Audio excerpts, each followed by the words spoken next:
नमस्कार दोस्तों, स्वागत है आपका एक बार फिर से हमारे चैनल पर। दोस्तों, आज हम 26 अक्टूबर के टॉप 5 करंट अफेयर्स को क्विज के माध्यम से इंटरैक्टिव वे में सॉल्व करेंगे और उसको एक्सप्लेन भी करेंगे। आप इस वीडियो को एंड तक जरूर देखिएगा और खुद भी साथ में सॉल्व करने का प्रयास कीजिएगा। और दोस्तों, जो इसका पीडीएफ मैं डिस्क्रिप्शन बॉक्स में लिंक के माध्यम से डाल दूंगा, आप वहाँ पर जाके उसको डाउनलोड करके पढ़ सकते हैं। तो आइए शुरुआत करते हैं। हमारा पहला करंट अफेयर है, हाल ही में किस राज्य या केंद्र शासित प्रदेश ने मिशन महिला सारथी का उद्घाटन किया? ऑप्शन देख लीजिए आप। ए उत्तर प्रदेश, बी मध्य प्रदेश, सी राजस्थान, डी छत्तीसगढ़। आपने इस क्वेश्चन को पढ़ लिया होगा दोस्तों। इसका जो करेक्ट आंसर है वह है ए उत्तर प्रदेश। दोस्तों, उत्तर प्रदेश राज्य ने मिशन महिला सारथी का उद्घाटन किया है। ये दोस्तों जो उनकी एक फ्लैगशिप स्कीम है मिशन शक्ति, उसी के अंतर्गत जो है इसको लॉन्च किया गया है, जिसका अभी तीसरा संस्करण जो वहाँ के मुख्यमंत्री हैं योगी जी, उन्होंने जो है उसको लॉन्च किया है, तीसरा संस्करण।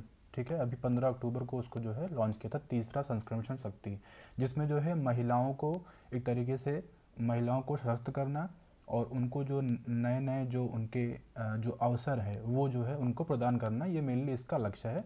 तो उसी के तहत जो है ये मिशन महिला सारथी जो है चलाया गया है, जिसके अंतर्गत जो है योगी जी ने जो अयोध्या जो जिला है वहीं से 51 बसों का संचालन महिला ड्राइवरों या कंडक्टरों द्वारा जो है उसका किया गया है। मतलब उसमें सिर्फ महिला जो क्या बोलते हैं ड्राइवर भी होंगे और कंडक्टर भी होंगे, क्योंकि अभी आपने देखा होगा, आपने मतलब अभी ट्रैवल करते होंगे बस से, तो उसमें देखे होंगे ज़्यादातर जो है पुरुष ही होते हैं, जो कि ड्राइवर भी होते हैं और कंडक्टर भी होते हैं। तो ये एक तरीके से महिला को सशक्त करने और उनको जो रोजगार बढ़ाने के लिए एक बड़ा कदम माना जा रहा है। तो ये दोस्तों हमारा हुआ पहला करंट अफेयर। दोस्तों, हमारा अगला करंट अफेयर है, इंटरनेशनल माइग्रेशन आउटलुक कौन रिलीज करता है? ऑप्शन देख लीजिए आप। A world bank, B WHO, C united nation, D OECD। आपने इस क्वेश्चन को पढ़ लिया होगा दोस्तों।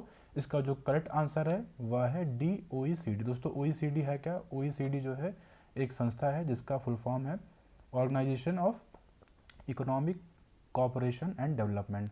दोस्तों, ये मेनली जो है अगर हम बात करें तो जो हाई इनकम कंट्रीज़ हैं उनका एक संगठन है, जिसकी स्थापना की बात करें तो सबसे पहली बार तो इसको 1948 में जो है मतलब इसकी स्थापना हुई थी, लेकिन फॉर्मली जो है इसको 1961 में जो है ऑर्गेनाइज किया गया था। और इसमें 38 कंट्रीज़ हैं, जैसा कि हमने बताया कि हाई इनकम कंट्रीज़ होती हैं। और इनका जो HDI मतलब ह्यूमन डेवलपमेंट इंडेक्स, मतलब जिसमें आपका लिटरेसी, हेल्थ और इनकम, ये सब जो है इसके इंडिकेटर होते हैं HDI में।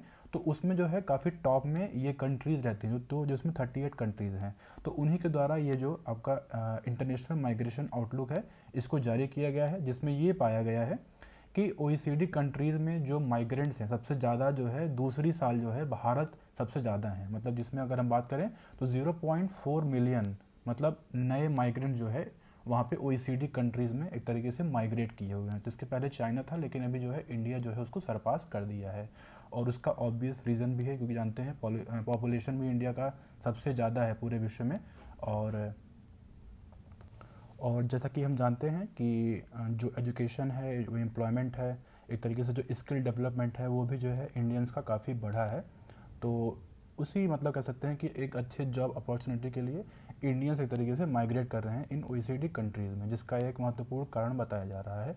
तो ये इसमें आपको याद करने की आवश्यकता है कि जो ये इंटरनेशनल माइग्रेशन आउटलुक है ये कौन जारी करता है। दोस्तों, हमारा अगला करंट अफेयर है, हरिमाऊ शक्ति अभ्यास 2023 भारत और किस देश के मध्य आयोजित किया जा रहा है? ऑप्शन लिख लीजिए आप। ए श्रीलंका, बी बांग्लादेश, सी नेपाल, डी मलेशिया। आपने इस क्वेश्चन को पढ़ लिया होगा दोस्तों। इसका जो करेक्ट आंसर है वह है डी मलेशिया। दोस्तों, हरिमाऊ शक्ति अभ्यास जो कि अभी जो है मेघालय में आयोजित किया गया, और इसमें जैसा कि हमने देखा कि भारत और मलेशिया की जो सेनाएं हैं वो जो है एक तरीके से ये इसमें अभ्यास करती हैं, एक्सरसाइज करती हैं। जैसा कि हम जानते हैं कि जो ये बायलैटरल एक्सरसाइजेज होती हैं ये जो है मेनली एक तरीके से जो एक्चुअली में मतलब मान लीजिए कोई भी ऐसा कंडक्ट करना हो, इनको कोई भी ऐसा कह सकते हैं कि बायलैटरली जो है कहीं पे ऐसा एक्सरसाइज करना हो, तो दोनों सेनाएं आपस में कोऑपरेट कर सकें और सही तरीके से उस एक्सरसाइज को या फिर कोई ऑपरेशन उसको जो है म्यूचुअली अगर कंडक्ट कर रहे हैं तो उसको सक्सेसफुली कंडक्ट करने के लिए ये सब एक्सरसाइजेज सिमुलेट की जाती हैं। दोस्तों, हमारा अगला करंट अफेयर है,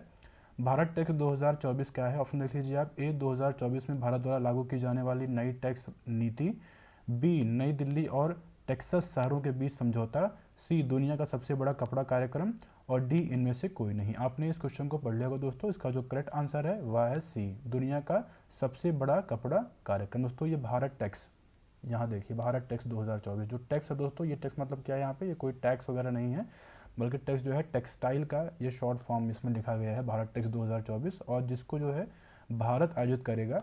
और ये मतलब एक तरीके से अगर हम बात करें तो ये नई दिल्ली में अगले साल 2024 में इसका आयोजन होगा, 26 फरवरी से लेकर 29 फरवरी तक। एक तरीके से देख कहें तो ये महामेला टाइप का है, जिसमें भारत जो है मतलब जो नवाचार है, सहयोग है, जो मेक इन इंडिया का जो इंडिया मतलब जो स्कीम है एक तरीके से उसको शोकेस किया जाएगा।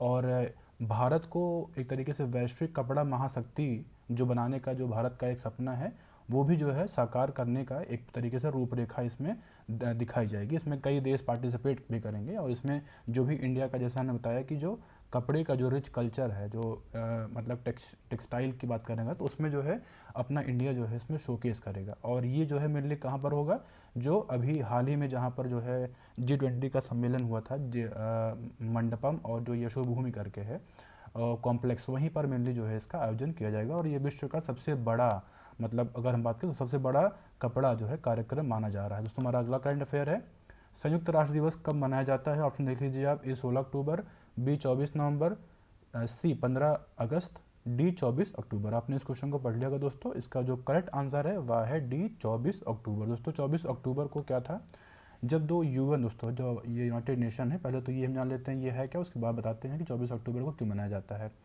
दोस्तों जो यूनाइटेड नेशन है ये एक यूनिवर्सल ऑर्गेनाइजेशन है जो कि 1945 में इसको इस्टेब्लिश किया गया था, जब जो है द्वितीय विश्व युद्ध खत्म हुआ था। तो इसमें मेनली ये इसको इसलिए किया गया था ताकि ऐसा कोई थर्ड वर्ल्ड वॉर ना हो, उसको जो है अवॉइड करने के लिए इस संस्था का गठन किया गया था 1945 में। और इसमें जो है अगर हम करंटली बात करें तो इस समय जो है ये 193 देश हैं और 2 ऑब्जर्वर मतलब स्टेट्स भी हैं, कंट्रीज हैं जिनको ऑब्जर्व किया गया है। और जो इसके सेक्रेटरी जनरल है इस समय वो एंटोनियो गुटरेज हैं, और जो इसका हेडक्वार्टर है, ठीक है दोस्तों, जिसका हेडक्वार्टर है वो कहाँ पे है, वो न्यूयॉर्क सिटी में है, ठीक है, न्यूयॉर्क सिटी में। तो ये सब कुछ इंपॉर्टेंट फैक्ट हैं जो आपको याद करने की ज़रूरत है। और उसको जो 24 अक्टूबर है ये क्यों इस दिन मनाया जाता है, क्योंकि जो है 26 जून 1945 को ये मेनली जो है इसको साइन किया गया था, जो चार्टर था। और लेकिन जो इसको अपनाया गया था एक्चुअली में, जब ये फोर्स में आया था वो 24 अक्टूबर 1945 था, तो इसीलिए जो है इसको 24 अक्टूबर को मनाया जाता है। तो ये दोस्तों आज के कुछ इंपॉर्टेंट करंट अफेयर हुए। इस वीडियो को देखने के लिए धन्यवाद।